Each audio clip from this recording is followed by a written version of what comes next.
early on that I needed to be in a private practice because I'm pretty unbossable. I don't work well for others. I work well with others, but not for others.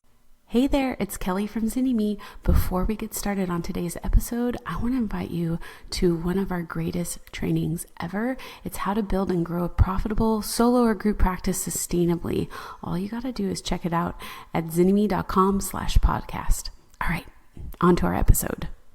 Hi there, welcome back to Starting a Counseling Practice Success Stories. We are actually so incredibly lucky to have someone amazing here to share their very, very twist and turn, but very successful paths of what they've done as a therapist. We have Katie K. Mays here today to share her journey. Katie, do you want to do a little brief intro of yourself and whichever URL website you want people, if they want to snoop on you while they're listening? So my name is Katie K. May. As you said, I am a licensed professional counselor in Pennsylvania. I own a group practice with multiple locations where we specialize in high-risk teenagers. I'm an author. My second book is coming out at the end of next year, the end of December of next year. And I love working with therapists and helping to support them in all different ways. One website, creativehealingphilly.com is my practice website. You can find me there, and then you can just Google me and find me anywhere, really. Perfect. I'm very Googleable. Same, I hear you. On dating apps, when I was using those, and like people would be like, "Oh, what's your last name?" I'm like, "Absolutely not. Like, not until I have like checked your home and see whether you stock toilet paper. I don't want you Googling me and finding all my things. No, thank you." All right, so let's jump in. So 1 minute or less, why did you decide to become a therapist initially? I decided to become a therapist because I struggled as a teenager a lot with a lot of different things. And then I went to school and hated science and decided I didn't want to be a therapist. But in my early 20s, I had a surprise pregnancy that really brought me back to what matters to me and my values and what's important to me. And because I had been through so much and gotten to the other side, I decided that I wanted to give back. And my way of giving back was becoming a therapist and helping teens like I struggled. Fantastic. And how long did it take you to get through the process to licensure? From start to finish of grad school to licensure, I would say graduation, then 3 years later, I really went straight through. I worked at a partial hospital program, so I accrued my hours fairly quickly. And I knew early on that I needed to be in a private practice because I'm pretty unbossable. I don't work well for others. I work well with others, but not for others. Yeah. And so I really was motivated to get to that point.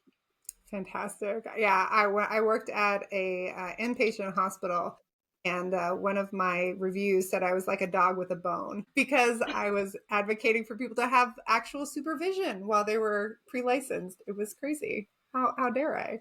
Oh yeah, I get you on the like I work well, but also like sometimes people don't dig it. Absolutely.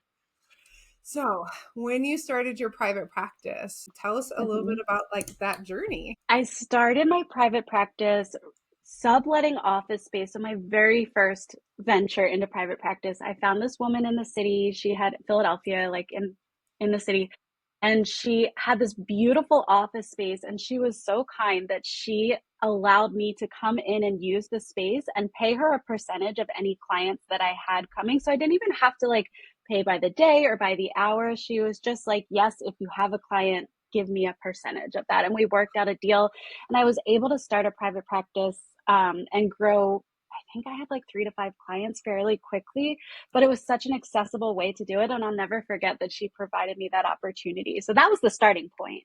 Yeah.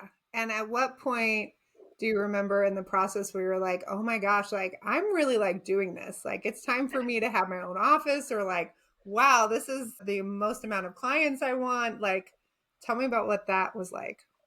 Yeah, well, I remember the very first client that came through, I was like, someone's going to pay me to do this. Like, it was such a wild feeling. And then I grew that little caseload.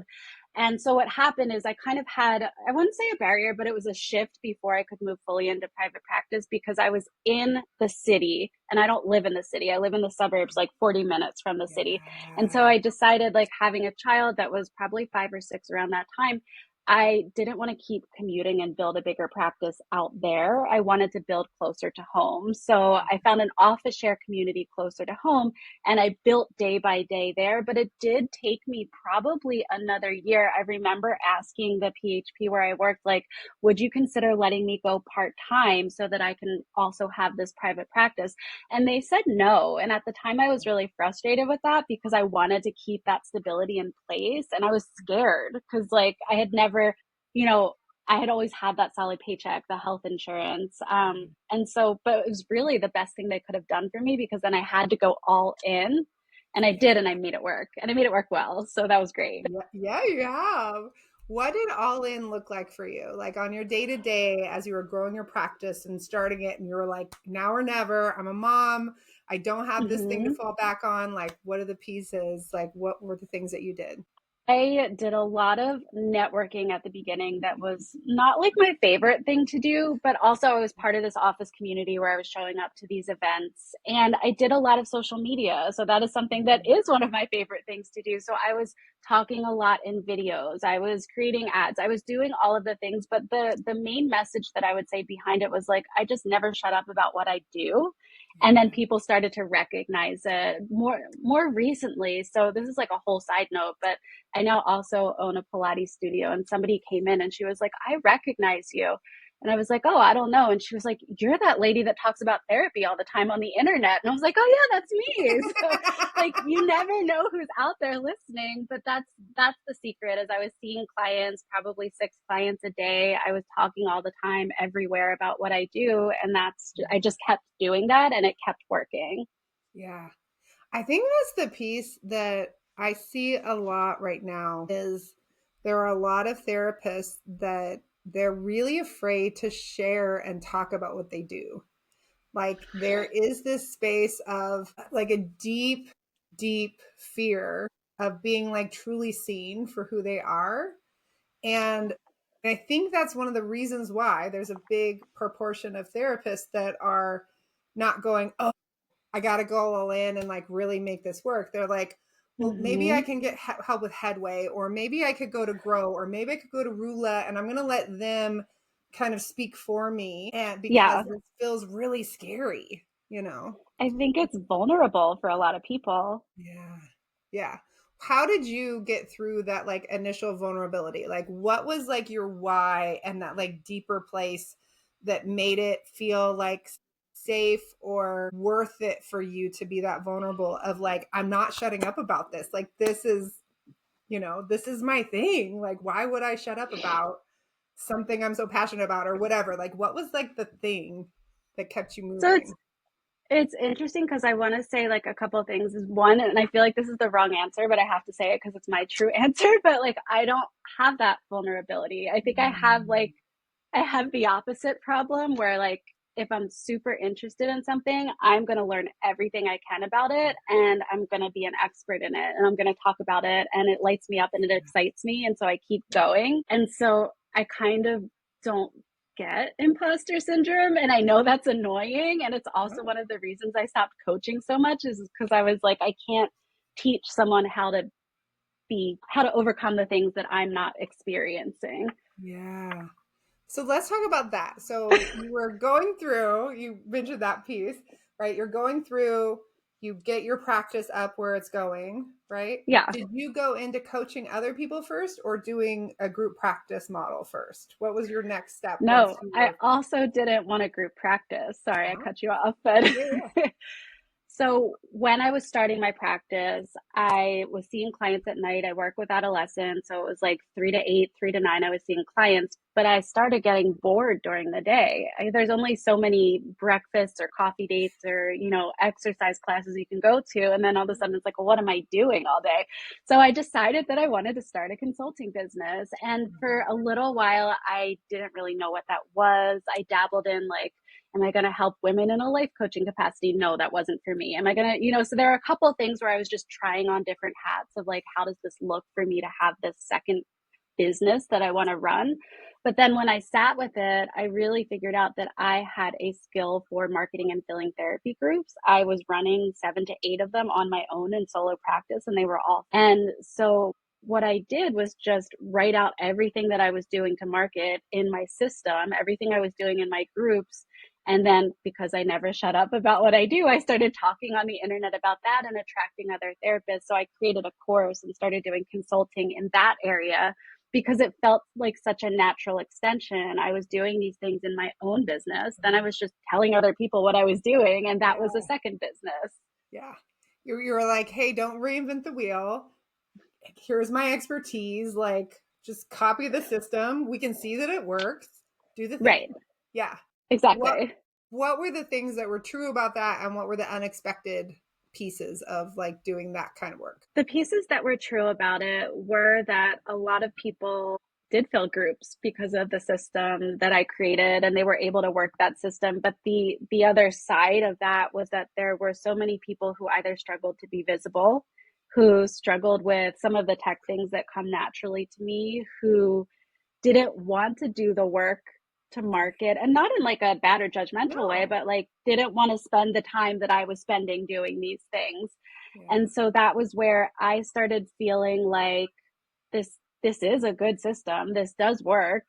And at the same time, there's this portion of it that you need to want to enjoy social media. You need to, enjoy making videos, all of these other things that had to be really transparent of like, if you want X to work, you need to want to do Y. Yeah. I think that was the piece when, and I will speak for myself, when I first started coaching, there was a lot of things that I, not in a bad way, but like I took for granted, right? Where I was just Mm-hmm. like, oh, if I figure out your SEO and I get your website on the first page of Google, you will have a full practice. And they'd be like, it's on the first page of Google. I don't have a full practice. And then you had to be like, well, let's talk about like, what are you saying on the phone? And then you find out, oh, they don't know how to have a conversation. And then it was like, oh, well, I figured out what to say on the phone, but like now I'm still not making enough money. And you're like, oh, we have to go back to the math. Oh, I am making enough Yeah. money, but you know what? Oh, tax time came around and I wasn't prepared for that at all. And you're like going through this little like whack-a-mole. And so there was a lot of, and that's part of how we ended up with like such a big bloated system of the business school thing. But it was like a lot of like, I didn't know what I knew, and I didn't know what I didn't know. Yeah. Right? Well, and can I just say, there is no one that I know who's been through your business school that hasn't loved it and come out and been super successful. So I just hear so many wonderful things about it. And I appreciate that it is such a, you called it bloated system, but comprehensive system, because I think that what you're saying is spot on. Like it's like breadcrumbs. And Yeah. everybody's teaching their breadcrumb, and not everyone is acknowledging that there's other breadcrumbs to get to the end, you Yeah. know? Yeah. But I think this other piece, right, of like there is a something, I think, in me as a therapist, and I hear it in you as a human too, of like we're the people where we're like we want everybody who comes through to like get to this outcome. And there is Yeah. this like kind of like sticky point where like the more people you work with, the more that like your system or your process or whatever just gets like kind of like beat upon and sort of, and Yes. it is like a, it's like a forming ground, but it also can just be exhausting. And there's a certain part that like can sound at moments, like for me, I mean, I've been doing this for 15 years, so it's like at Yeah. moments it was like, oh, this isn't kind of fun anymore. Like No. it went beyond the like, oh, this is exciting, like let me show you, to like, oh, there's like a lot of logistics in this, and like there's a lot of like pressure back and forth of somebody saying like, Pressure. hey, why didn't this process work for me or what have you, and having to like give lots of different paths. Or for us, we did a lot of like, especially the last 5 years as burnout has gone up, people's Hmm. tolerance and ability to even like follow videos, to be able to implement, I have seen it go like considerably down. And it's not because Yeah, therapists are not smart or any less capable. I think the burnout is just so high that I there's a agree. lot more that has to be done to like regulate the nervous system. So we're just integrating so much more brain spotting work and other things to like regulate the nervous system so I that love people that. can implement. But to say the like it was surprising when we heard that you weren't going to be doing the coaching anymore, because we're like, oh my gosh, everybody loves Katie. Like, whoa, what's happening? So like, but I totally get that piece, right, of what you're talking about of, whoa, there's like, can I give myself permission when something isn't fun anymore, when like Yeah. my whole heart isn't into it, or even just when like I just want to do something else, like. And that was a big piece of it too. It wasn't all that it was hard, or it wasn't reinforcing, or that people had these expectations, because those were all like little pieces that we all navigate when we're in this space, right? But there was this piece of me that for a very long time kept going back to, maybe if I change the structure of this thing, or maybe if I delegate out this piece, maybe if I have a community manager. And I found myself like spinning in my head about what are all the things I can do, because I don't feel motivated to do this anymore. And that, like, now I know, as I was going through that before with the group stuff, and then, with other things that I'm doing, that it's a sign that it's just not, that I'm, there's a new version of me that's emerging. And it was like a grief process of letting go of this identity of, I did that kind of coaching for 10 years in the online space. And what do people know me for? What do people expect of me? What do I have to let go of to do something new and create space for that? Even now talking about it, like, I feel sadness. There's a grief process that comes with it. Yeah. So that part, so I love how you like just completely nailed down, like really getting like still and like listening and noticing and honoring of these pieces. And then even the patterning in of, oh, now I know this is what this feels like Mm-hmm. when there's a message in here for me, when there's something that Yes. needs to shift. Like there's a message. It's not a, I'm not motivated, I'm lazy, I'm distracted. Not things that you necessarily say to yourself, but things I've heard a lot of therapists say to themselves when Yeah. something isn't in flow, right? That Mm-hmm. space of like, something's not in flow. My body, my being, my soul, my heart, my fill in the blank is telling me there's a message, and this is a good message. Right. No, you described it perfectly. Is it really was just sitting and listening to, what is this? What does this mean? Yeah. Okay, so what did it mean? Like, tell us about what came after that and like all the excitement there. Yeah, well, so that was, I mean, I let go of the groups, teaching with groups, maybe 2 to 3 years ago. I don't know, somewhere in that range. And Yeah. that was the biggest hurdle, I think, for me to overcome. I remember being at a conference and somebody introducing me to someone, and I said something like, well, I think that I teach about groups, but I don't think I do that anymore. Like, I was very, like, I didn't even know what I was saying to someone. So I was like, oh, what's going on here? So I let go of that back then. And for a while now, I've been doing consulting on group practices. And I own a business with a friend, Shailene, and we do have one program where we teach on group practices and systemizing them and stabilizing them.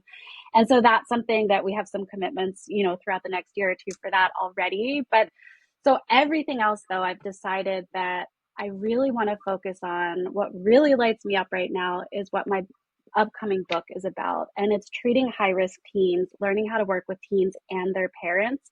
So, what I've come to, and this is like all wrapped into, why this is all making sense for me, is that I do my best work. I would say that my best project has been my group practice, because I created something that was a signature method that came through my trial and error and became, this system.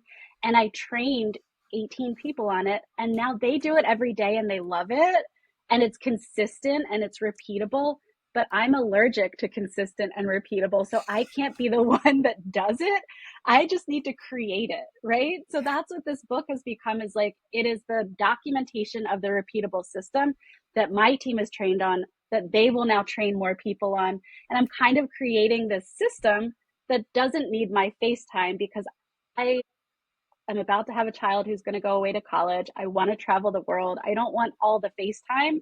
I like talking about everything, but I don't want the commitments on my calendar, is really what it comes down to, because I don't need to be the follow through person. Yeah.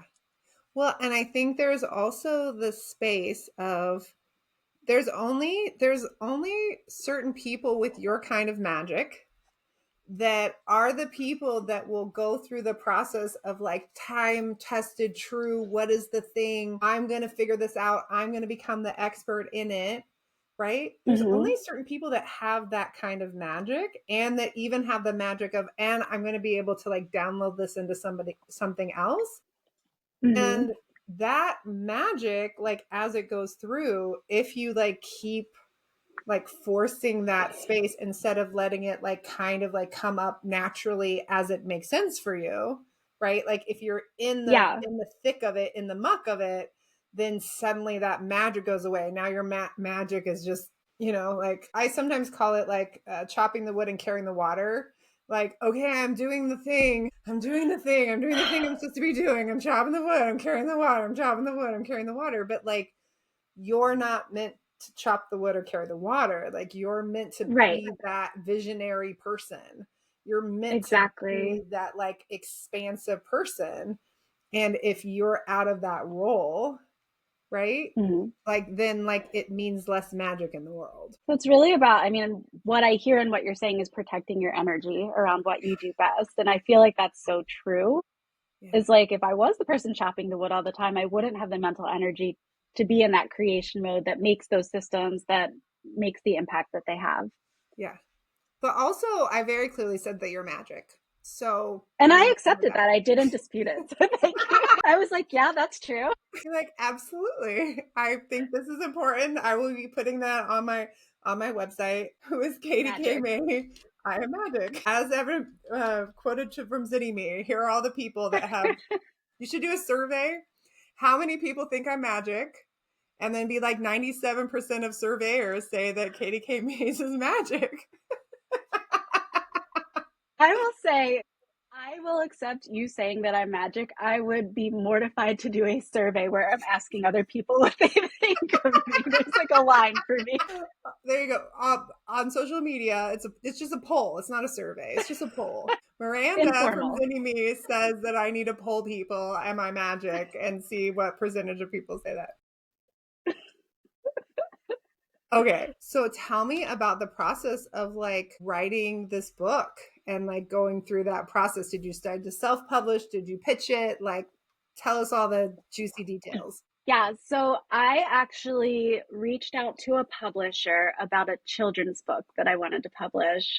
I went through this process of, I have the very messy history with my grandmother. She passed away. I wrote a children's book that was all about like my grief process. And I was like, this is good. I should get this published. And so I reached out to this publisher that a friend had told me about. It's Jessica Kingsley Publishing. And they were like, no, we don't want to publish your children's book, but also you're very Googleable and we see all these things that you've done and we want you to publish a DBT book with us. And so that's where that came from, is that I reached out to them for something else and they saw all the work I was doing with high risk teens. And they said that there's kind of a gap in the market for that kind of work. And they wanted to know if I wanted to do it. So I sent them an outline of what we do at my practice and they accepted. Of course they did. They were like, hell yeah, this is like amazing. Fell in their lap. And Yeah, so so it's pretty exciting. Go when ahead. does it launch? The full manuscript is into the publisher. I'm waiting on copy edits, which I will say is like the worst part of writing a book. Both times, right? Agree. Like the Agree. ideas are there. I can write, I can get them out. But when it's that nitty gritty, like this sentence should go here, and yes, your face is describing it all. So I'm waiting for those edits back from the publisher, and they said probably 9 to 12 months. So I'm banking on somewhere like December 2026 is my timeline. My timeline is always like I want it faster than it can be possible. Same. So hopefully by the end of next year. Yeah, that is my ADHD. I'm like, it's just the thing. You just do the thing and Right. it's just Just do magic. that. It just happens. It's fine. And what are the things that you're doing right now to prepare for the eventual launch of the book next year? I'm doing some of the same things I did for my first book, which is number one, getting on a bunch of podcasts. Have you ever heard of Podmatch? Yeah, I have. Okay, so I'm on Podmatch and they send you like multiple people that might be a match for being on a podcast. So I'm always pitching or accepting from there. So just getting the word out about that. And then I just started working with a publicist, so I'm not really sure what's going to come of that yet, but I'm pretty excited. It felt like a next level move. Yeah. She's a book publicist, and so we'll see. She's going to work on getting my first book out there, and I want to see what she does with that. And then hopefully, as we're ramping up and I have a date for the second book, she'll be able to support that one as well. But those are some of the things I'm doing, just continuing to talk about everything, sharing on social media, all the things that I typically do. Awesome. And then do you imagine, I'm just sort of curious, like you talked about your, like, hey, I've trained my team so well, I've trained these eight Mm-hmm. people that not only can they really do this work, but they can also train other people in this work. Are they Yeah. set up and doing trainings that people could access right now? Or is that something that will come up? Is that just in the group practice? Do you imagine a certification in the future? Could therapists listening to this going, I work with high risk teens and I'm struggling and I'd like to learn KDK's system. Can they go and get trained with you all now? Like, give us all the deets. Well, Miranda, we didn't plan this in advance, but We did not. let me tell you, right now we have 4 interns in my practice, and they are my beta readers for my book, as my lead supervisors are mentoring them and training them in. So they're reading, like, here's the system, and then they're role playing, they're practicing, they're getting all of the resources. And so I'm sharing this because that is also the beta rollout of the program that will be the certificate program for other therapists. So it is in the works, but as with anything that I do, I don't like to work from theory. I like to work from Yeah. reality. And so we're trialing it in-house. We're working out the kinks. And then my hope is that once I have a date for the book to be published, I will be submitting for CE credits, doing all the things, and then we'll have a program to roll out to therapists everywhere. And that really is part of my, like, I want to call it like self-care retirement plan, because I used to have 3 locations. I have 2 locations. I decided I'm not opening new locations, but I do want to train more therapists in my method. And so this was the way that I got to continue to make an impact without taking on a bigger team, which wasn't something that my nervous system really wanted. Yeah. That, like, can I create legacy? Again, going back to what is my nervous system, what is my body, what is my soul, what is my like heart telling me that, like, Yes, oh, there's a more effortless way, or there's a way that like matches my energy, that is like my soul's purpose or what have you. exactly that. Awesome. Okay. So as like there's a random plant bug that just flew in front of my I have face. them too. I don't know if you saw me, or maybe it went over to you. We are all like they're connected. We're in a portal right now, and like somehow they're just bouncing between our two spaces. For people who are interested in like the book when it comes out, and like of Mhm. course by next year they will have forgotten, or the certification when it comes out and by next year they will have forgotten, which of the websites would be the website that they would go and get on your newsletter to be able to like do you have a particular newsletter that's specific to this training method as of yet? Do you have an Instagram? Like, what's the I would say process?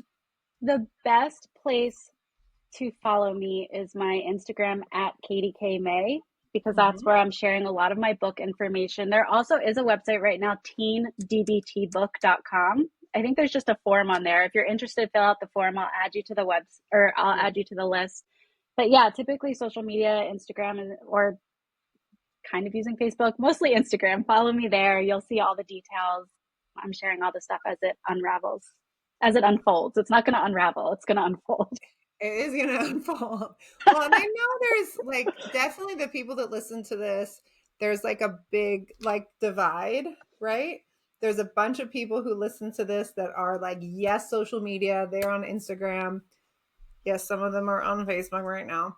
They haven't even made it over to I'm Instagram still as of yet. there. I just use it differently. Yeah. And then there's a lot of people that are like, oh, I can't do social media. So they're not really on there. So I love that there's an email option for people who are like, okay, I could follow you on Instagram, but I'm not logging in. So like, Not going to be there. it's not going to do anything. Okay. So for other people that are listening to this and they're feeling like really inspired by your path, by your like listening to your being and letting your career and your passions like unfold, Mm-hmm. what would be some like advice or like pieces that you'd like to share with them so that they can, I would say, mirror your experience while also creating their own? Yeah. Do I have time for a quick story to answer your question? Yeah, of Okay. course. So I told you I didn't want to open a group practice, and here I am with multiple locations of a group practice. And it all started because I had more referrals than I could handle. Great problem. But because of my specialty, I didn't feel good about just sending them down the street to someone who didn't have that specialty. And as I was driving to this office share community, I saw a sign that said office space available. And so I had this thought, maybe I'll just look and see what it's like. And then I went and I looked at it. And then I was like, Adam, my husband, I have a problem. I saw it. Now I need it. And so then I thought, maybe I'll just hire someone. Maybe I'll just talk to somebody and see if we're a fit. And so I share that to say that that's kind of the way that this has always gone for me, is that I lead with curiosity and with the interests that excite me. And it doesn't mean that you're locked into an end result. But if you never say, maybe I'll just look, maybe I'll just see what's up with that, then you never get to that next step. And so I'm always leading with curiosity towards this bigger vision and towards my values of wanting to make an impact, wanting to make things better for the teens that come up after me so they didn't have to struggle like I did. So those are the pieces of advice that I would give, is like lead with what lights you up and with curiosity for what could be, without being afraid that it could be successful or not. Yeah. Just see what happens. Yeah. I think that space of one, what I hear in that is that, like, and I know I'm saying it a little differently, but that space of like giving yourself permission to dream, which I Mm-hmm. think there's something sometimes in our work, and specifically the way we train therapists today, that we really try to like eradicate dreaming. Really? I do. I really do. I think there's something interesting in the way that, like, the more creative therapists are, a lot of supervision paths, a lot of employment paths, right? Like, they're not, oh, you're not bossable. What does that look like when, like, oh, I work well with others, but I don't work well under others? Like, what does that mean when you have like this creative vision? Like, you did not Mm-hmm. feel supported as an employee, right? And so I think that space for a lot of people where they're in this dynamic where it feels like, well, if I'm curious, if I'm dreaming, if I'm asking questions, if I'm pushing on things, and if I'm exploring and I'm curious, then I get in trouble. I get in trouble from my supervisor, I get in trouble from the agency, I get in trouble from the nonprofit. Well, why do we Hmm. do it this way? Like, what does this all look like? And so I think that, and like, you got out of that system really quickly, right? Because you Yeah. realized it did not work for you. Like, very quickly, you're like, oh, this is not for me. This is going to like burn out my soul, right? So I do think there is something, like, it is a radical act for a lot of humans, our clients, like our clinical clients, as well as for us as therapists, to allow ourselves curiosity, to allow ourselves to Hmm. question, to allow ourselves to dream, to allow ourselves to change our mind, to allow ourselves to like Ooh. push back with like intention, to be like, wait, something doesn't feel right about this. Like, wait, let me Yeah. pause for a second. Like, there's a lot that's in there. And you say it, I love that, like, you're just like so embodied with the experience of it, where you're just like, yeah, you just do the thing. But for anybody who's listening who's like, what does that look like? I would give as someone who was disembodied for a period of my life, like meditation, breath work, dancing, walking in the thing, allowing yourself in one area of your life. If it's not at work, it doesn't have to be at work, it could be someplace else. Allow yourself to play, whether it's organizing your cabinets, whether it's getting curious about the food that you eat, or curious about gardening, or curious about the thing. Like, is there some place in your life where you get to be like really noticing what feels good and pattern that in, so that like maybe you can start to like dream and play and explore that in more and more areas of your life. I love that. Sorry, my random like back and forth. No, Yeah, I don't it know if makes so you much if you sense. noticed that with, and maybe the people that were attracted to your program, or the people that you're working with, are not the people who are in that like burnt out space. But I've just been seeing a lot more therapists in that spot of like, it feels really scary to dream right now. Yeah, I don't see that in my practice. or maybe no one, I'm the boss and they're just not telling me that. I don't know, to be honest. But like, I see more of like, I'm afraid of getting it wrong. So we do a lot of like, there is no wrong way if you can, clinically back up your decision. So I see more of that. Like, I'm afraid of doing the wrong thing, saying the wrong things. We have to do a lot of unlearning of right and wrong around clinical decisions, but I don't see as much about the dreaming because we do that at my practice. We talk about like, what's your long-term goal? Where do you want to be? How can we support you in getting there? Even if it's not with us, like Yeah. not everyone's going to be here till they're 80 and that's okay. I want to support you in being great wherever you go. So, Yeah. but I don't think all places are like that, to your point. I think No. there's a lot more fear and scarcity out there. For sure. I've definitely worked with on both sides. I've worked with clinicians where they're like, I went to go in and do my private practice and I felt attacked by my supervisor, by the owner, where they were just like, absolutely not, and what all the different pieces, and they were very angry and it was a traumatic kind of parting. And then I've Mm-hmm. also worked with group owners who literally felt like, I feel betrayed because this person is like leaving my practice. And, in a very kind way, like exploring that process of, hey, like people are going to leave your practice. They're not staying here forever. And can we create a dynamic where you don't feel this sense of, where you don't feel betrayed, where you feel like, oh, Right. I benefited from this relationship. They benefited from this relationship. And like when they part ways, I feel really good about it. I didn't create some kind of dynamic where I felt like you owed me because I worked so hard to fill you up or whatever the Right. dynamic is.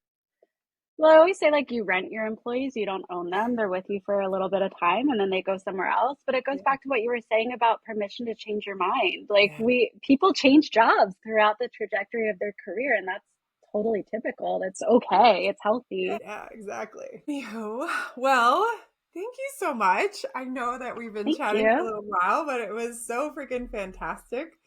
Definitely go and check out teendbtbook.com You got it. and get on the email list.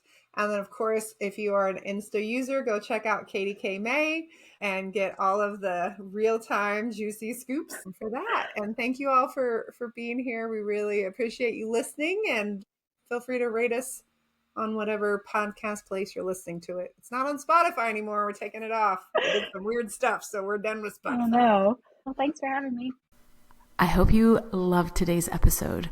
If you're a therapist who's tired of those long hours, low pay, and constantly battling burnout, don't forget our free video training designed just for you on how to build and grow a sustainable, profitable solo or group practice. Head over to zynnyme.com/podcast to check it out today. Until next time.